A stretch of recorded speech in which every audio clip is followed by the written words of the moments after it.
कहानी है भैरवपुर गांव की। एक ऐसा गांव जहां दिन में सब कुछ सामान्य लगता है लेकिन रात को सब कुछ बदल जाता है। गांव में बीचों बीच एक पुराना बरगद का पेड़, कहते हैं 100 साल से भी ज़्यादा पुराना है वो, लेकिन असली डर उसकी छांव से है। लोग कहते हैं कि उस पेड़ के नीचे जो भी रात को गया वो वापस नहीं लौटा। किसी ने नहीं देखा लेकिन सबसे सुना है चीखे फुसफुसाहट।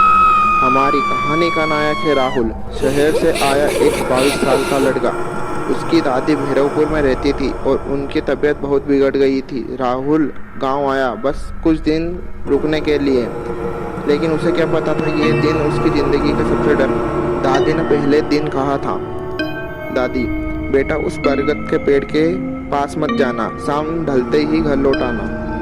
राहुल हंस पड़ा। राहुल, दादी आप भी ना, भूत प्रेत की बात पर अब कौन मानता है। दादी की आंखों में डर था लेकिन राहुल ने उसे मजाक में टाल दिया। तीसरी रात बिजली चली गई। राहुल को मोबाइल नेटवर्क कभी नहीं मिल रहा था। वो छत पर चढ़ा और वहां से देखा गांव का वही बरगद धुंधली रोशनी में झूम रहा था। उसने देखा पेड़ के नीचे एक औरत खड़ी है सफेद साड़ी में। और राहुल, इतनी रात को कौन। वो नीचे उतरा और बिना किसी को बताए सीधा उस पेड़ की ओर चल पड़ा।